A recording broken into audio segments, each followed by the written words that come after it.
Hello, and welcome to another episode of In Just 1 Minute or So. Today, we're going to continue talking about coaching.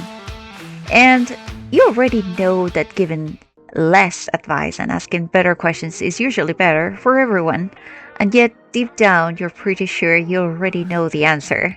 So you ask a fake question like, have you thought of, or what about? Did you consider? And let's be honest, advice with a question mark attached is still advice. So here is the new habit. When you feel the answer burning a hole in your brain, don't disguise it as a question. Ask a real question or offer your idea clearly as an option. And the question that changes everything is this: what's the real challenge here for you? Now, why does this matter?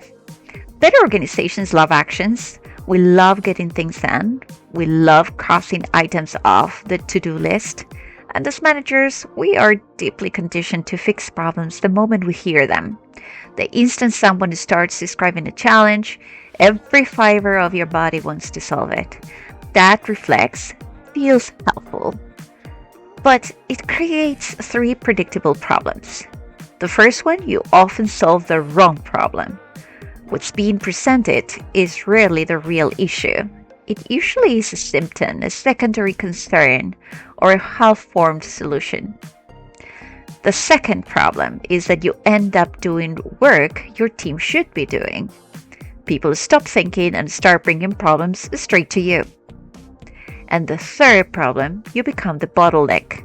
You're overwhelmed, progress slows, and everyone waits for your answer. And this isn't leadership. It's accidental dependency. So how do you slow things down without shutting things down? Well, you have to focus on the question, what's the real challenge here for you? And notice the wording. What's the challenge? Invites vague or abstract questions. But what's the real challenge here for you? Forces reflection, prioritization, and ownership. It slows the rush to action and brings the issue back to the person who must deal with it. This question is especially powerful in three common situations. First situation, when problems multiply. Someone lists 5 different issues at once, and instead of picking one to fix, you ask, if you had to focus on one, what's the real challenge here for you? Now they do the work of prioritizing. The second situation is when you're coaching the ghost. The conversation turns into complaints about someone else, a boss, a colleague, a customer. That's not coaching. That's venting. Bring it back with, I hear what's going on with them. What is the real challenge here for you? Now the conversation becomes actionable. And the third situation is when things get abstract. Big theories, high-level discussions, interesting, but impossible to act on. Ground it again. I understand the big picture. What's the real challenge here for you?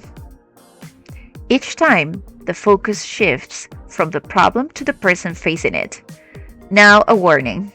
When you stop giving advice and start asking better questions, you will feel anxious. There will be silence, a pause, a moment of discomfort.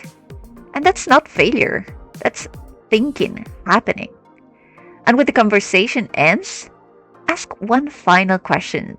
What was most useful here for you? That turns insight into learning. Of course, not every moment needs coaching. If someone asks where the folder is, tell them where the folder is. The goal isn't to stop having answers.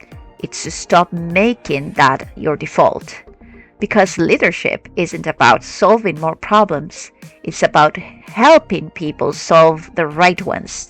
And it starts with a very simple question. What's the real challenge here for you? And that's all for today. Thank you for joining us today and see you in the next episode.